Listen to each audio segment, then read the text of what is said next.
सुनाएंगे। गीतमाला का गीत नंबर 6।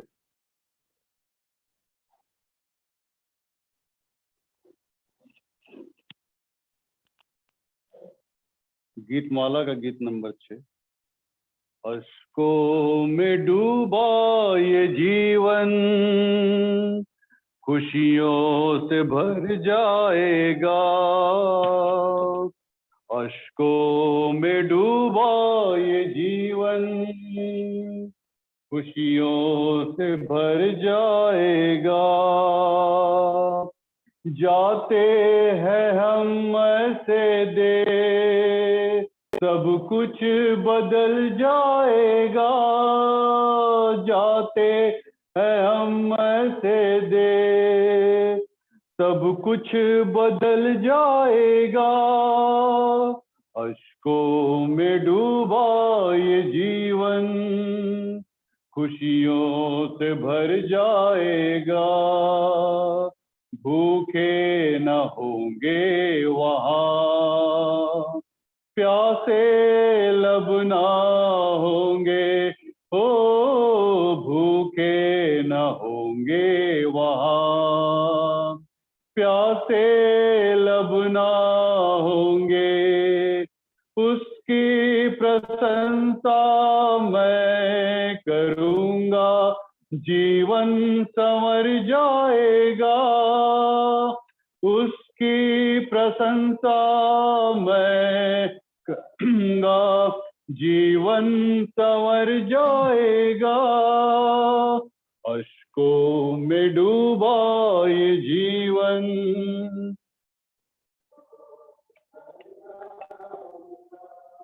आंसू मेरे पोंछ कर ताजा आसमानी वो देगा। ओ आंसू मेरे पोंछ कर ताजा आसमानी वो देगा। उसके कदमों में जीवन मेरा गम से उभर जाएगा। उसके कदमों में जीवन मेरा गम से उभर जाएगा। अश्कों में डूबा ये जीवन खुशियों से भर जाएगा। खुशियाँ बाकी जहाँ की एक दिन तमाम होगी। ओ खुशियाँ बाकी जहाँ की एक दिन तमाम होगी। जिसकी नजर है यीशु मसीह पर वो उसके संग जाएगा। जिसकी नजर है यीशु मसीह पर के संग जाएगा। अश्कों में डूबा ये जीवन खुशियों से भर जाएगा। जाते हैं हम ऐसे दे सब कुछ बदल जाएगा।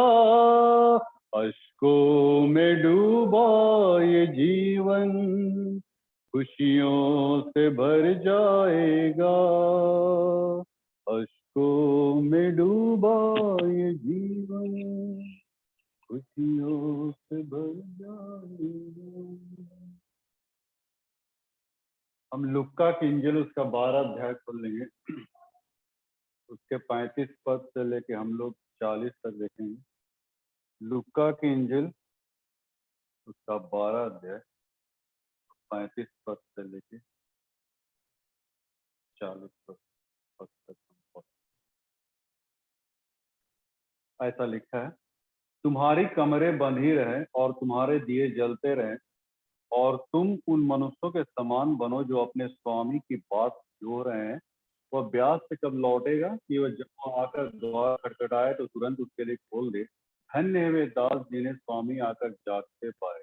मैं तुमसे सच कहता हूँ कि वह कमर बांध कर उन्हें भोजन करने को बैठाएगा, और पास आकर उनकी सेवा करेगा। यदि वह रात के दूसरे पहर या तीसरे पहर में आकर उन्हें जागते पाए तो वे दास धन्य हैं।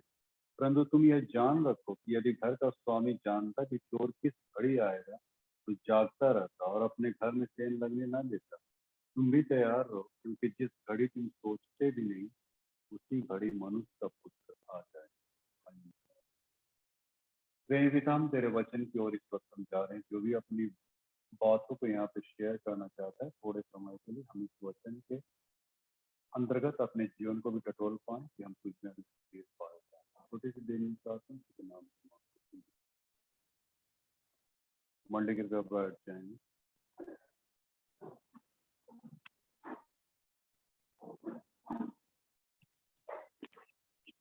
तो ख्रिस्ट में अति प्रियो, आज हम लोग आगमन के काल में हम लोग प्रवेश कर गए हैं। ये आगमन की ऋतु है। और कौन सा आगमन?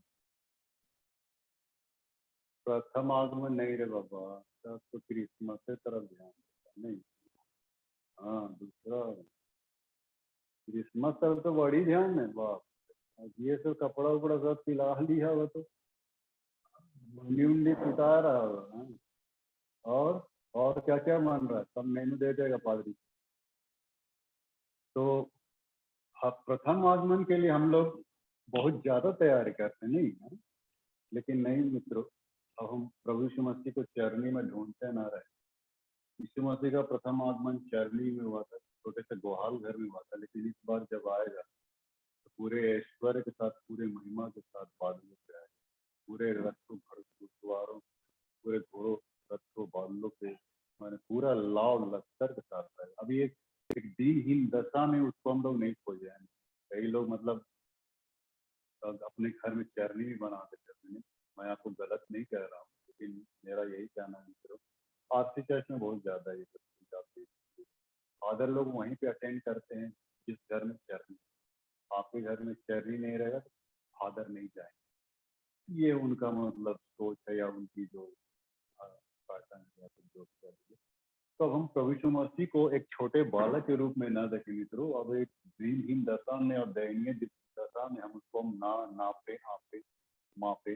अब तो प्रभु यीशु मसीह बादलों से आएगा और ये न्याय के दिन आएगा। तो हम लोग उसके दूसरे आगमन की चर्चा करते हैं। प्रथम आगमन तो हो चुका, अब उसका दूसरा आगमन हुआ। कई यहूदी लोग बोलते हैं कि उनका अभी तक प्रथम आगमन नहीं हुआ, अभी जो आए वो उसका प्रथम आगमन। ऐसा भी यहूदियों का थॉट है, ऐसी सोच है। लेकिन नहीं मित्रों, बाइबल इस बात की ताकीद करती, घोषणा करती कि इसका दूसरा आगमन, प्रथम आगमन हो चुका है, अब ये दूसरा आगमन है। और हम दूसरे आगमन के प्रति हम अपने आप को कितना तैयार कर पा रहे हैं, ये बहुत बड़ी बात है। अभी मान लीजिए आपके घर में किसी ने फोन कर दिया, मेहमान ने, है ना, मैं आपके यहाँ फलना तारीख को फलना दिन को आ रहा हूँ। फिर आपके जीवन शैली जो हो जाती है वो मैंने थोड़ा सी अलग हो जाती है। आपका जो भी जीवन जीने की जो मैंने जो एक्टिविटीज थी उसमें कुछ फेर बदल आपको नहीं लगता है? लगता है नहीं? मेहमान आएगा तो क्या खिलाएंगे, क्या पिलाएंगे, कहाँ सुलाएंगे, कहाँ रखेंगे, कहाँ क्या करेंगे, कहाँ घुमाएंगे, दुनिया भर का दिमाग में पूरा लिस्टअप बन जाता। भले आप उसको एक्शन में ना ले, एक्शन में अभी तक आप उसको प्रिपरेशन ना हो, लेकिन फिर भी दिमाग में भी तो एक तो बात आ जाती है ना कि मेहमान आ रहे तो हम उसको कैसे क्या करेंगे। तो मन में जो दिमाग में जो आ रही है बहुत अच्छी भावना होती है कि हम मेहमान को हम अपने घर में माने पनाह दे, स्थान दें, या फिर हम उसको हम सजाएं संवारें, उसको हम माने तवज्जो दें, उसको हम रिगार्ड करें। ये सारी बातें हमारे अंदर में आती है। तो इस वक्त भी जबकि प्रभु यीशु मसीह इस बात को कह रहा है कि बादलों पे मैं आने वाला हूँ, स्वर्गारोहण के समय प्रभु यीशु मसीह ने वहां पे जब स्वर्गारोहण हुआ था तो स्वर्गदूत लोग वहां पे खड़े लोगों को बता दिया कि जिस रीति से तुम मसीह यीशु को बादलों पे जाते हुए देख रहे हो, उसी रीति से एक दिन बादलों पे फिर से वापस आए। स्वर्गदूत लोग ने इस बात को कहा पेट कि आज हमारे लिए बहुत बड़ी एक माने ये हमारे लिए बहुत ये है कि मतलब हम किस रूप में अपने आप को हम तैयार रख सकते हैं। तो यहाँ पे बाइबल का ये परमेश्वर ये कह रहा है कि हम तैयार रखने का जो माध्यम है, जो जो अपना मापदंड है या फिर पैमाना है, उसको हम लोग 10 कुंवारियों से भी हम लोगों ने सीखा है कई बार। 10 कुंवारियों का दृष्टांत परमेश्वर ने जो बनाया 10 कुंवारियों का, जिसमें से 5 कुंवारी के पास तेल था, मसाल था, लेकिन 5 कुंवारी माने बिल्कुल बेबाक, बिल्कुल निश्चिंत, है ना। तो इस तरह रीति से वो निश्चिंत थी कि प्रभु आएगा नहीं आएगा, क्या होगा नहीं होगा। तो बहुत सारी बातों में वो 5 कुंवारियां तो बिल्कुल ही मतलब कहना चाहिए, मतलब एकदम, मतलब आप नींद के आगोश में थी, इस रीति से हम लोग कह सकते हैं, है ना। इसलिए प्रभु बार बार बोलता है कि जाग उठो, क्योंकि नींद से तुम्हारे लिए जाग उठने की घड़ी आ गई। नींद से जाग उठने की घड़ी आ गई, इसी चीज को प्रभु बार बार होता है। इसीलिए प्रार्थना करते रहो। हम लोग कई बार हम लोग मतलब उस 5 कुंवारी के मानिंद हो जाते हैं, और हम मतलब अपने जीवन को बिल्कुल क्या बोलेंगे, संसारिकता में हम लोग जीते रहते हैं। संसारिकता में, संसार के प्रति, शरीर के प्रति, सारी बातों, कुर्सी के प्रति, हम अभिलाषाओं के प्रति, हम उसी चीजों को, सारी चीजों को अचीव करते हैं जो हमें दिखती है ना। जो हमें नहीं दिखाई दे रही उसको हम अचीव नहीं करते, लेकिन जो दिखती है उसको अचीव करते हैं। प्रभु क्या बोलता है, अदृश्य चीजों की तुम माने ये करो जो दिख नहीं रही है। प्रभु यीशु मसीह ने यही बोला। अभी हम लोग को प्रभु यीशु मसीह दिख नहीं रहा, लेकिन हम उन चीजों को जो अदृश्य रूप में, उसको हम अचीव करने का प्रयत्न नहीं करते, अपनी आत्मिकता को सुपोषित करने का प्रयत्न नहीं करते। लेकिन जो दिख रही, जिसके विषय में प्रभु मना किया कि दृश्यमान वस्तु तुम्हारे लिए घातक सिद्ध होगी। संसार के प्रति अपनी मोह माया से अपने मन को हटाओ। संसार की जितनी भी चीजें, जितनी भी अभिलाषाएं, सब कुछ माने इंसान को मतलब दोजख में डालने के लिए, संसार की जितनी भी चीजें। इसीलिए दृश्य में जो चीज दिखलाई दे रही है उसके प्रति तुम मतलब ज्यादा ये ना हो, लेकिन जो अदृश्य है ना, वो अदृश्य के प्रति तुम्हारा ज्यादा माने ये होना चाहिए, अभिलाषा होना चाहिए, इच्छुक होना चाहिए। तो यहाँ पे प्रभु यही इसी चीज को बोलने चाह रहा है कि तुम मैंने 5 कुंवारियों की मानिन तुम मतलब जागते रहो। यहाँ पे अभी हम लोगों ने क्या पढ़ा, तुम्हारी कमरे बंध ही रहे, तुम्हारे दिए जलते रहे। कमर बंधने का क्या मतलब है? कमर बंधना एक कहावत है ना, माने कमर कस लेना। किसी चीज के प्रति हम निष्ठावान बन जाए, कमर कस लिए। जब जाता है युद्ध, लोग सेना लोग जाता है युद्ध करने, तो लोग कैसा पूरा कमर उमर कस लेता, बेल्ट उल्ट बांध लेता है। पौलुस उसी चीज को नहीं किसी छह में लिखा है, अपनी कमरबंद बांध लो, अपने उद्धार का टोप ले लो, मेल का सुसमाचार पहन के, पैरों में जूतियां पहन के, है ना, झिलम ढाक सब कुछ लेके, मतलब सब तरीके से हम लोग को तैयार होना है। पौलुस यही कह रहा है, अपने आप को कैसे हम लैस करें, इस चीज को पौलुस इस बात को बताना चाह रहा है। प्रभु भी यही कहना चाह रहा है, कमरे बांध लो, दिए बांध लो। यहाँ पे बोलता है कि जब वो आएगा तुम्हारी कमर को बांध देगा। ऐसा भी लिखता है, मैं तुमसे सच कहता तो वह कमर बांध कर उन्हें भोजन करने को बैठा। कमर बांध करके भोजन करने को बैठा, इसका क्या मतलब? यीशु मसीह जिस व्यक्ति को मैंने देखेगा विश्वास योग्य, उसको कमर बांध देगा पहले। काहे? क्योंकि वो उड़न खटोला में उड़ने वाला है ना। पेटी बांध लो नहीं, तो हम लोग जहाज में बैठते हैं, ये सब बैठते हैं, तो क्या बोलता है पायलट कि मैंने अपने पेटी को बांध लीजिए, है ना। जहाज उड़ने वाला है नहीं। यीशु मसीह भी अभी हमको पहले नहीं हम मिला था, पढ़ते पढ़ते हमको यहाँ पे ध्यान आया, पहले ध्यान में नहीं आया था। लुका 12:37 सही बता रहे हैं। यहाँ जो लिखा है ना, वो कमर बांध करके उन्हें भोजन करने को बताया। अभी कक्षा में इस बात का दिखा रहा है कि ऐसा लिखा कभी से नहीं आया था, 4 दिन से पढ़ने नहीं आया, अभी आ गई। हम इसलिए बोले ना कि बहुत सारी बातें ऐसी जो आपको सडनली आपको मिलेगी, एक्सपोज करेगा, अचानक आपको उसका प्रकाशन मिल जाएगा। अभी हमको जस्ट यहाँ पे पढ़ते समय मिला, चाहे कमर बांध के यहाँ पे लिखा, प्रभु बांध के बैठाएगा, ताकि जहाज उड़ने वाला है, जहाज उड़ने वाला कभी भी। अगर क्या कहते हैं कि 2 मनुष्य एक उठा लिया जाएगा, एक छोड़ दिया, 2 स्त्री चक्की पीछे होंगे, उठा ली जाएगी, दूसरी छोड़ दी जाएगी। मतलब ऐसा प्रभु इस बात को बताना चाह रहा है कि इंसान कब मतलब रिजरेक्शन उसका होगा, कह नहीं सकता कोई भी, और किसका होगा ये भी कह नहीं सकता। हम कभी किसी को जज नहीं कर सकते, और एकदम जीते जी मैंने बादलों को उठाए हैं। बाइबल क्या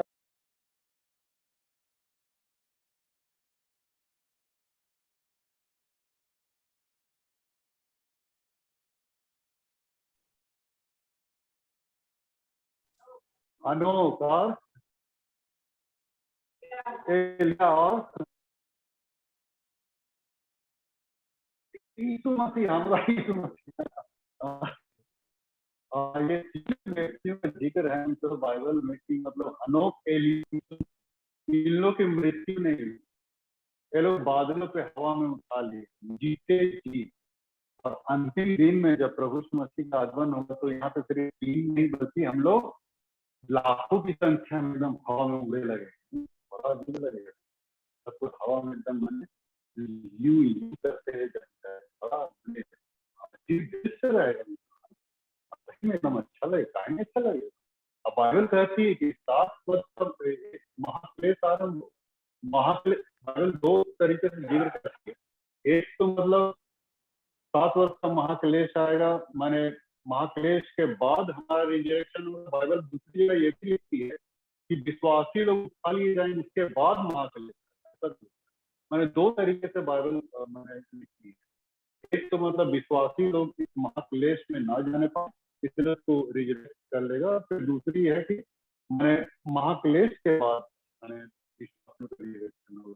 तो ये दो तरीके से उसका पुनरुत्थान के विषय में, स्वर्गारोहण के विषय में बताया जाता है। तो खैर किसी रीति से अब ये परमेश्वर के जुरिडिक्शन में हम लोग को ज्यादा माथा खपाना नहीं। कई बार हम लोग इसमें ज्ञान देने के लिए हम लोग गड़बड़ करते, नहीं प्रभु ऐसा बोला, नहीं ऐसा बोला, ऐसा अच्छा हो ना यार, कैसा बोला है। चेला लोग भी ऐसे मतलब प्रभु तू कब इसराइलियों का राज फेर देगा, बार बार उसको मैंने कुछ नोचते रहता है।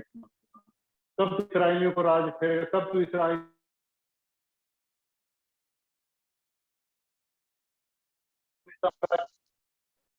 रोमी साम्राज्य के इसमें था वो लोग, क्या बोलते हैं, चिंता में था, गुलामी में था। इसलिए सब लोग हमेशा हमेशा कब इसराइल को तू मैंने स्वतंत्र करेगा, छुटकारा देगा, राज फेर देगा।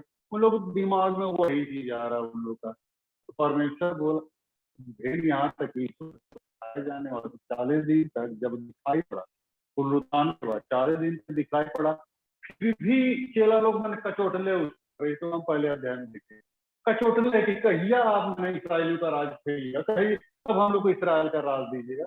यीशु मसीह मैंने पिता आ गया, बोला कि देखो बाबू, है ना, ये सब समयों और कालों को जानना तुम्हारे लिए जरूरी।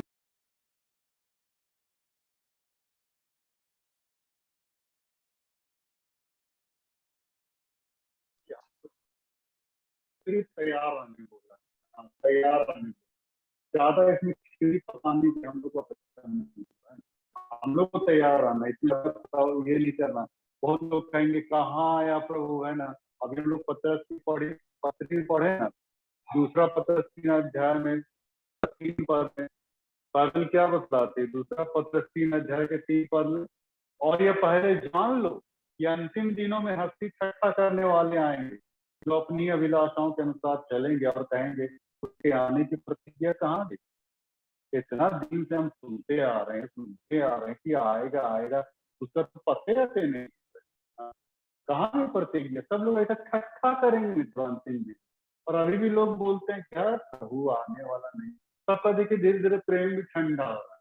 इतना जोश में था ना 1995 के बाद से, इतना जोश में था ना, पूरा अवलोकन करते रहे, ऑब्जर्वेशन करते रहे लोगों को।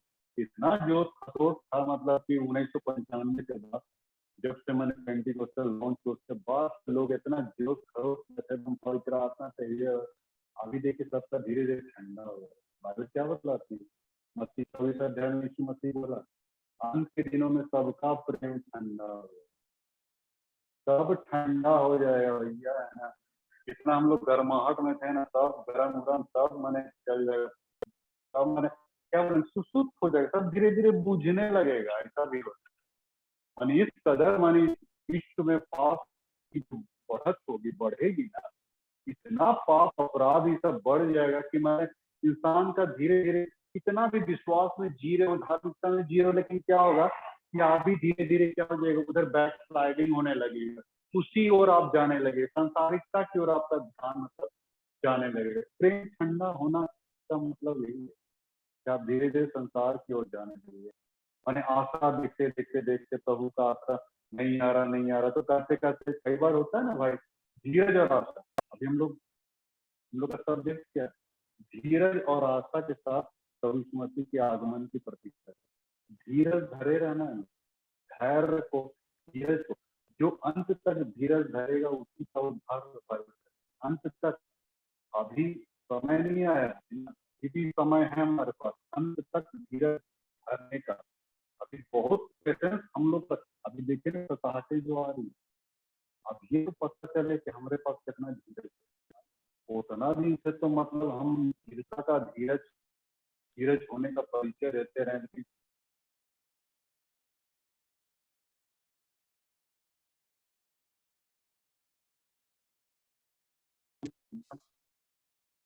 ये बहुत बड़ी बात है। तो धीरज धरने की आवश्यकता है। बाइबल कहती है, आप तुम लोग 5 अध्याय के 4-5 पद को पढ़े, धीरज से इंसान खरा निकल। जितना पेशेंस आप रखिएगा उतनी आप खरे पाइएगा, खरा। और खरे निकलने से आशा उत्पन्न होती है, हम लोग को आशा मिलेगी, है ना। आशा हमारे पास एक है ना, तो मतलब घबराइए नहीं, तो अभी भी हमारे पास आता है। प्रभु यीशु मसीह क्यों देर कर रहा है? हम लोग जो कहते हैं कि नहीं प्रभु देर कर रहा है, देर कर रहा है, तो क्यों देर कर रहा है? देर करने का कारण यहाँ पे 9 पद में लिखता है, वह नहीं चाहता कि कोई नाश हो। दूसरा पत्रस 3:9 में, दूसरा पत्रस 3:9 में लिखता है कि नहीं चाहता कि कोई नाश हो, लेकिन हर एक को मन फिराव का अवसर मिला। अगर वो देर कर रहा है तो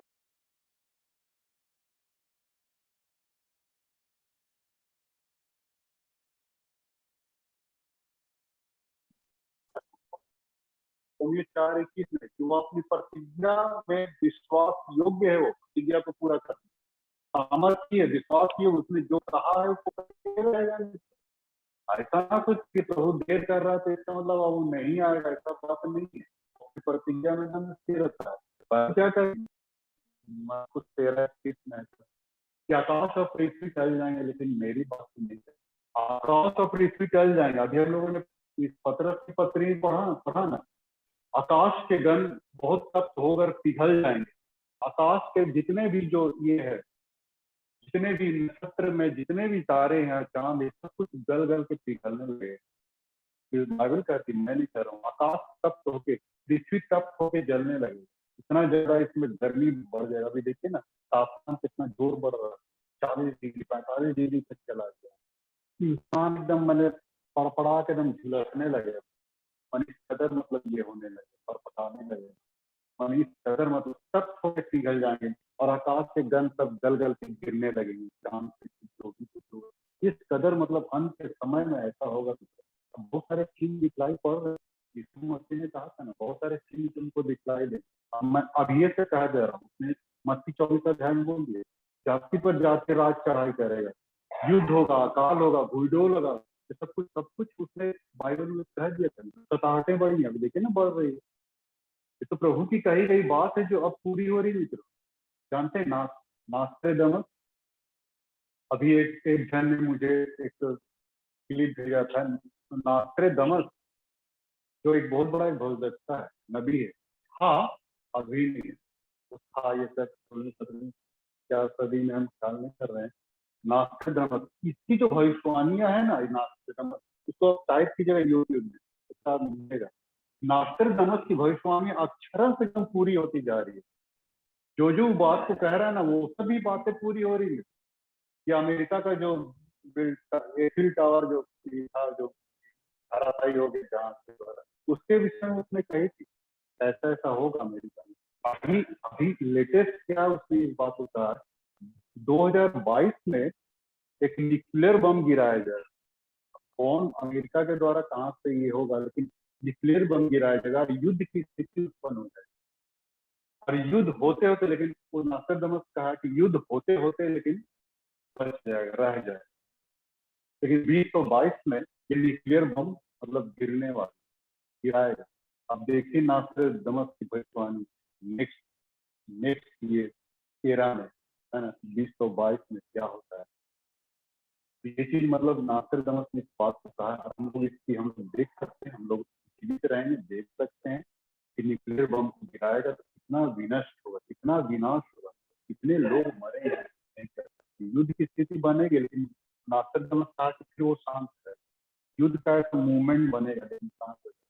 लेकिन फिर भी हम लोग अभी भी जानते हैं, हम लोग कहना चाहिए कि बारूद के ढेर पे बैठे हैं। सही बात युद्ध की स्थिति तो बनी हुई है, पूरे इराक, अमेरिका और अफगानिस्तान, जहाँ पे भी सब कोई तो अपने अपने लोग हथियारों का जखीरा मैंने समेटे समेटे, कोई न्यूक्लियर बम, परमाणु बम, अणु बम, सब कुछ अपने अपने टैंकर और ये सब कुछ अपना अपना जमा करने में लगा हुआ है। देखिए माने कब युद्ध स्टार्ट होगा, हम लोग थर्ड वर्ल्ड वॉर कब होगा हम नहीं कर सकते, लेकिन ये कहता है कि मतलब सारे विश्व के लोग अपने अपने सारे हथियारों का जखीरा मतलब मैंने रखी, कहना चाहिए कि हम लोग बारूद के ढेर में बैठे हैं, बटन दबाने की देर ही सब ब्लास्ट करती है। इस कदर मतलब पृथ्वी पे मतलब बिछा दिया, ये कहना चाहिए बिछा हुआ है, तरीके से हम लोग कर सकते हैं।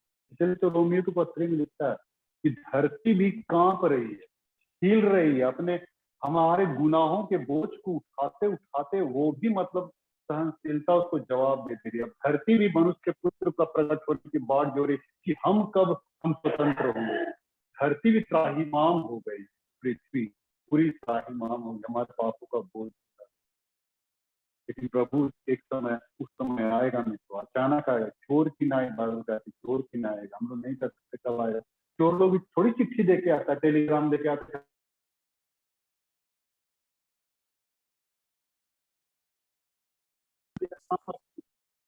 लेके नहीं आएगा। अचानक कब आएगा हम लोग को पता ही नहीं चलेगा, सोते रहेंगे घरों में और मैंने कब न कब लोग उठा लिए जाएंगे, ऐसा भी होगा।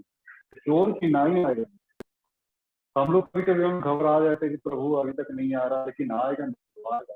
यहाँ क्या बोलता है, दूसरा पत्र 3 अध्याय के 8 पद तो आपको, उस दिन मैंने थोड़ा सा गलत यहाँ पे मैंने बोल दिया था, मैं आज तो सुधारना चाहता हूँ। दूसरा पत्र 3 अध्याय के 8 पद, हे प्रियो, यह एक बात तुमसे छिपी ना रहे कि प्रभु के यहाँ एक दिन 1000 वर्ष के बराबर और एक दिन के बराबर, एक दिन 1000 वर्ष के बराबर है और 1000 वर्ष एक दिन के बराबर। तो जैसा कि मैंने उस दिन कहा था कि हम प्रभु यीशु मसीह ने, परमेश्वर ने 6 दिन में सृष्टि की, 7वें दिन शब्द का दिन बनाया है, 6 दिन सृष्टि की। बाइबल ये कह रही कि उसका एक दिन 1000 वर्ष के बराबर है। तो 6 दिन में कितने 1000 साल हो गए, 6000 साल। तो 6000 साल कैसे हुए, सृष्टि के समय से लेके जोड़िएगा आप नूह तक, उस दिन हम गलत बोल गए। सृष्टि के समय नूह तक जोड़िएगा तो 2000 साल बीत गए। फिर नूह से लेके यीशु तक का काल देखिएगा तो वो 2000 साल बीत गया, और यीशु से अब तक ये 2000 बीत गए, 6000 कंप्लीट हो गए। और 7वां दिन परमेश्वर का शब्द का दिन, विश्राम का दिन, वो विश्राम करेगा। विश्राम कब करेगा, जब विश्वासी को बादलों से उठाएगा तब वो विश्राम करेगा। हम लोग उसके साथ विश्राम किए। ये परमेश्वर का वचन शुरू में कहता है, उसका एक दिन 1000 वर्ष और 1000 वर्ष एक दिन के बराबर। कुछ लोग कहते कि ये प्रभु नहीं आएगा नहीं आएगा, अब तो बहुत दिन हो गया, बहुत साल हो गया, कब से हम सुन सकते हम लोग। तो कई लोग ये कहते हैं, एक भाई ने कहा कि भाई अभी प्रभु को गए हुए तो 2 ही दिन हुआ। तो अगला बोलता है 2 दिन कैसे भाई, 2 दिन कैसे हुआ, 2000 साल हो गए। तो आप ही जोड़िए ना, तो एक दिन 1000 वर्ष के बराबर प्रभु के सामने, अभी तो 2 ही दिन हुआ है ना। एक दिन 1000, 2 दिन 2000, 2000 बीता। हम लोग की दृष्टि में 2000 बीता, लेकिन यीशु के दृष्टिकोण में वो एक 2 ही दिन बीता है। अभी तो प्रभु को गए हुए 2 ही दिन हुआ है, तो सारे घबरा रहे हैं, सारे पका रहे कि प्रभु नहीं आएगा नहीं आएगा। अरे आएगा, 2 ही दिन हुआ ऐसा बोलता है। तो कई लोग इस रूप में कहते तो सही करते, सही करते। जब यहाँ पे बाइबल ये लिख रही कि एक दिन 1000 वर्ष, हम लोग क्या एक दिन माने 1000 वर्ष भले हो, लेकिन इसके लिए तो एक दिन, स्वर्ग में एक दिन जो है हमारे लिए 1000 वर्ष। तो ये मतलब 1000 वर्ष एक दिन 1000 वर्ष। तो ये अपनी प्रतिज्ञा के विषय में देर नहीं कर रहा, जैसे कि देर लोग समझते हैं। तो ये घबराने की आवश्यकता नहीं मित्रों, परमेश्वर का ये वचन है, सटीक है, अटल है, एक पहले भी नहीं मित्रों, ये होके रहेगा। हम माने या ना माने, हमारे मानने या ना मानने ये बदल नहीं जाएगा। यीशु मसीह का दूसरा आगमन ये बदल नहीं जाएगा। उसने कह दिया तो कह दिया, वो एक दिन आएगा, आएगा और बादलों से उठाए जाएंगे। बाइबल कहती है कि वहां पे 44 लाख की भीड़ है, नहीं 44 लाख बाइबल याद। हम लोग कई बार हम लोग सोचते हैं कि कितने लोग अभी 44 लाख की भीड़ में हम लोग ऐसी नहीं है, उसको भी हम लोग को देखना पड़ेगा। हर कुल से मैंने 12,000 रुपए यहूदा ये प्रकाशित और शासनिक ध्यान यहूदा के गोत्र में से, रूबेन के गोत्र, गाद के, आसेर के, नप्ताली, मनश्शे, ये याकूब के 12 जो बेटे थे ना, उन्हीं का नाम दिया गया। 12 बेटे, उन्हीं 12 बेटों का यहाँ पे 12 गोत्रों का नाम है। शमून, इसहाकार, बिन्यामीन, यूसुफ, बिन्यामीन। तो हर गोत्र से 12,000 उठाएंगे। आप किस गोत्र के अपना खतियान देख लीजिए, हर गोत्र से 12,000 उठाएंगे। और यहाँ पे 44 बड़ी भीड़, यहाँ पे तो लिखा है बड़ी भीड़ को हम लोग देख रहे हैं, बड़ी भीड़ को। कहीं पे 44, कहीं पे 44,000 भी नहीं। Anyway, हम लोग अभी गिनती में ना जाए। हम लोग यही सोचे कि मित्रों कि हम तो 44,000 की भीड़ में है, 12 1,44,000, हाँ 1,44,000, 12 बढ़ेंगे 1,44,000, इतने लोग मतलब उठाए जाएंगे। तो मित्रों ये अंत का दिन है।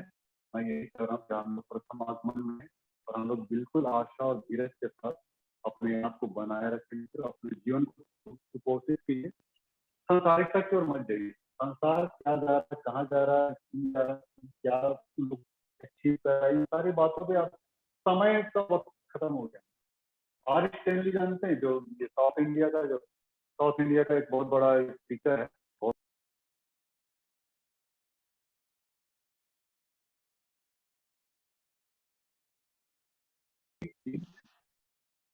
अंतिम क्षण में दिए, एकदम अंतिम क्षण में दिए, एकदम लास्ट मोमेंट। मित्रों मैं यही कहना चाहूंगा, अपने जीवन को हम प्रभु के हाथों में हमारा, तब परमेश्वर का आगमन होगा और हम लोग छोड़ दिए जाएंगे तो ये बहुत खतरनाक रूप होगा। यहाँ से बहुत जबरदस्त महाक्लेश का आरंभ होगा। इस कदर मतलब इंसान मतलब अपने आप को जी नहीं पाएगा। बाइबल प्रकाशित बात को आप पढ़ेगा ना, वहां लिखता है कि मनुष्य मरने की अभिलाषा करेंगे लेकिन मृत्यु से दूर भागे।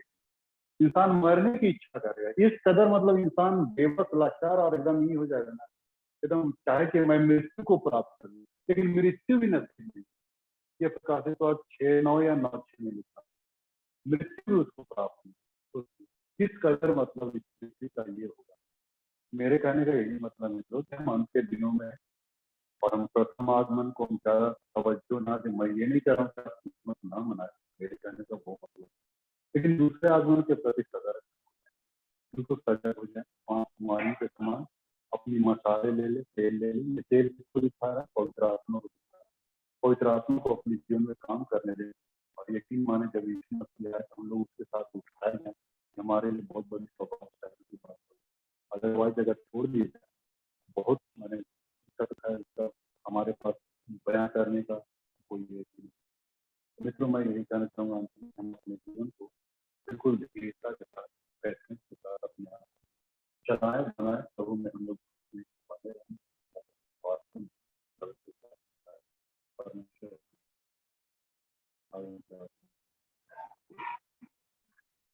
अनुग्रह देंगे। दयालु स्नेही परमेश्वर, हम इसको धन्यवाद देते हैं कि फिर से अपनी बातों को करने का मौका मिला, और हम लोग अंत के जीवन में क्षण में हम लोग कब क्या दूसरा आगमन होगा हम नहीं कर सकते हैं।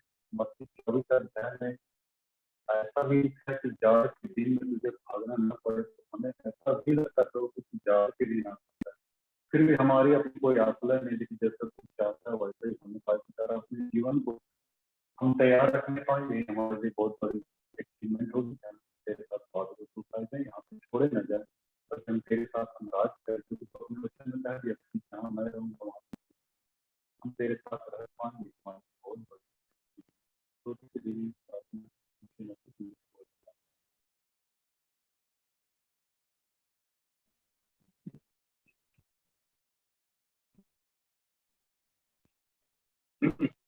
हम लोग इस वक्त गीत गाएंगे, और हम लोग इस गीत के साथ ही हम लोग अपना दान अर्पण करेंगे। गीत माला से गीत नंबर 10 को हम लोग गाएंगे। गीत माला का गीत नंबर 10 हम लोग गाएंगे, प्रभु तेरे राज में जा। और इस गीत के समय दान हम लोग अर्पण करें।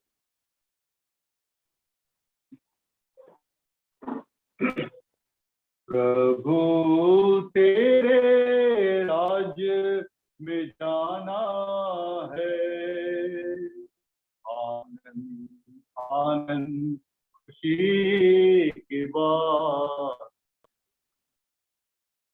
प्रभु तेरे राज्य में जाना है, आनंद आनंद खुशी की बात।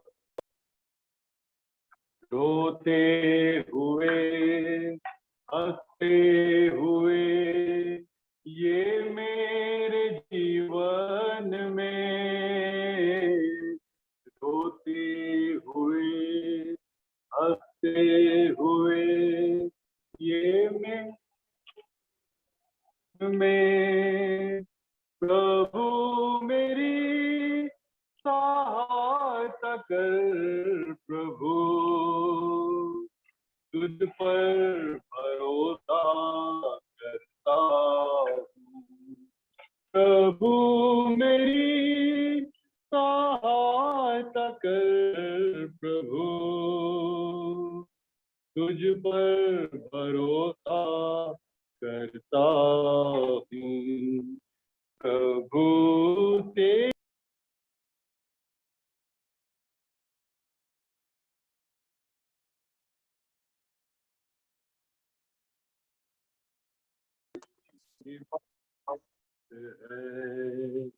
टूटे हुए दिल और जीवन तू ही संभालता है।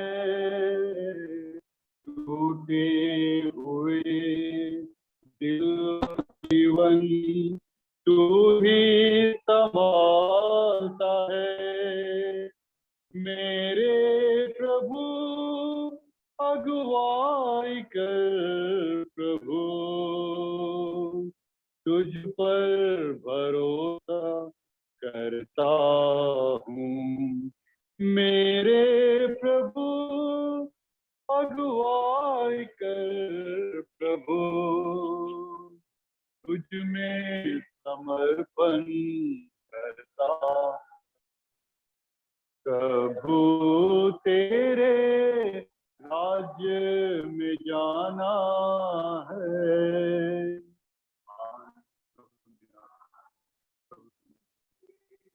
की बात है।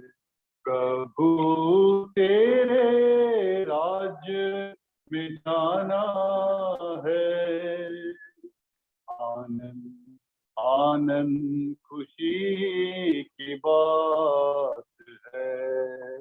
आनंद आनंद खुशी की बात।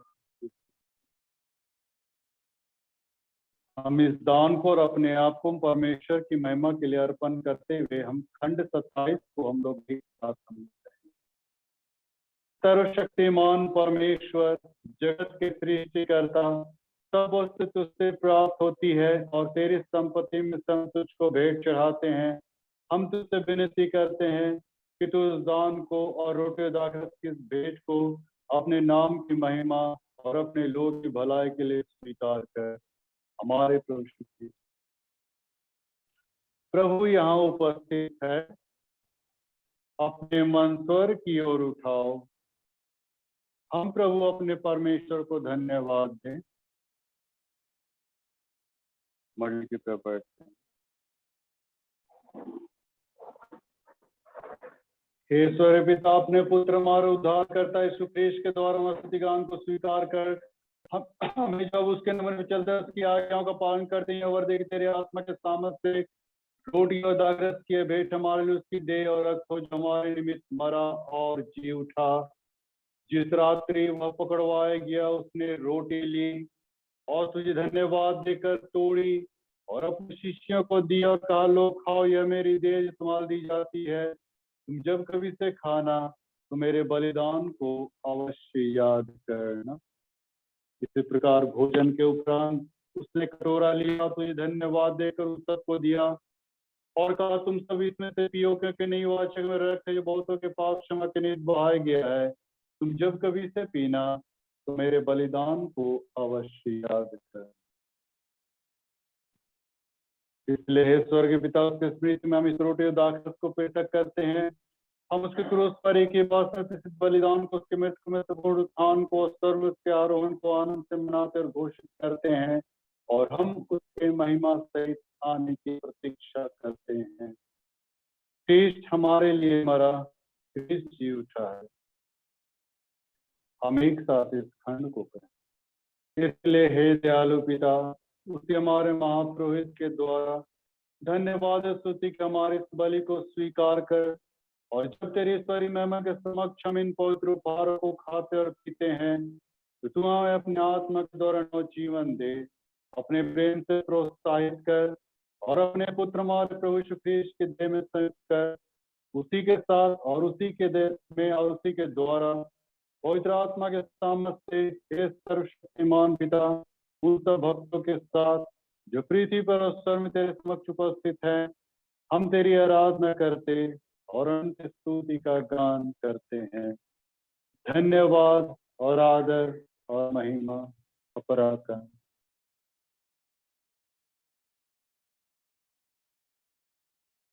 हमने इस रोटी को तोड़ी कि हम ख्रीष्ट के देह में सहभागी हों। हमने इस कटोरे के द्वारा इस पर हमने आशीष मांगी, ख्रीष्ट के रक्त में सहभागी। हमने एक साथ हम प्रभु की सिखाई प्रार्थना। हे हमारे पिता, तू जो स्वर्ग में है, तेरा नाम पवित्र माना जाए, तेरा राज आए, तेरी इच्छा पूरी होती है, बस पृथ्वी पर भी हो।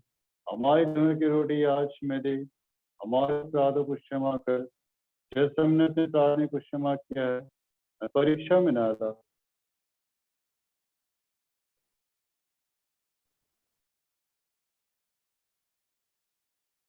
कुछ क्षण मौन रहते हुए अपने गुनाहों को हम प्रभु के सामने हम रखेंगे, क्योंकि यही एक रास्ता हमारे पास बचता है। जब हम अपने गुनाहों को हम प्रभु के चरणों में हम न्यौछावर कर दे, उसके सामने करे, हाँ हम गुनहगार हैं, ताकि वो अपने प्रतिज्ञा को पूरा करने में अपने आप को हमारे बीच में रखेगा। और इस वक्त हम अपने गुनाहों को हम प्रभु के सामने रखें।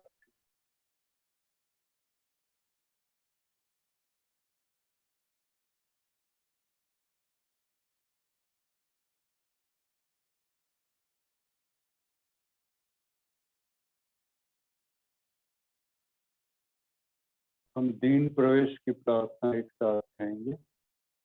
हे दयामय प्रभु, हम अपनी धार्मिकता पर नहीं, परंतु तेरी बड़ी और बहुविध दया पर भरोसा करके तेरे इस मेज के पास आने का साहस करते हैं। हम तो इस योग भी नहीं कि जो चूर-चार तेरी मेज पर से गिरते उन्हें चुने, पर तू हे प्रभु है जिसका स्वभाव सदा दया करना है। इसलिए कृपालु प्रभु, हमको यह वर दे कि तेरे प्रिय ख्रीष्ट के मांस को ऐसे खाएं और उसका रक्त ऐसे पिए, हमारी देह और आत्मा जो पाप से शुद्ध हुई है, उसके अमूल्य देह और रक्त से शुद्ध हो जाए, और हम उसमें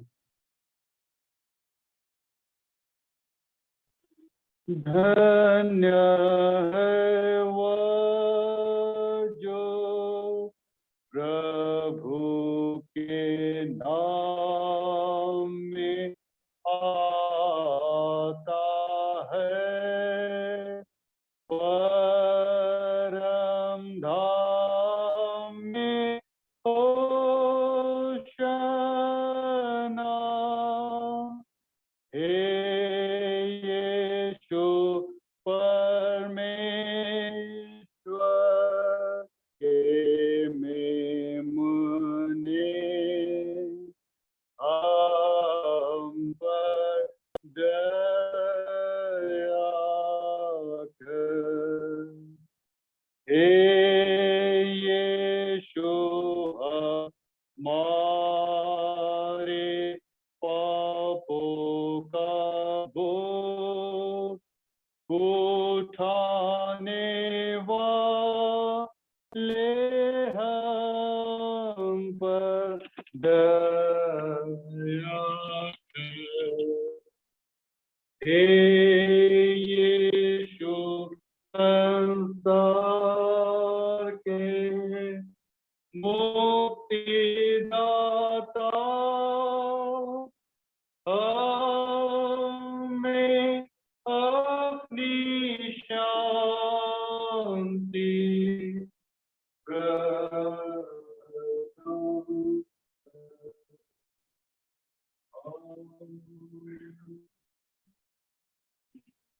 विश्वास के साथ पास आए, प्रभु यीशु मसीह की देह और उसके रक्त को लीजिए विश्वास के साथ कि आपके लिए यीशु मसीह मरा।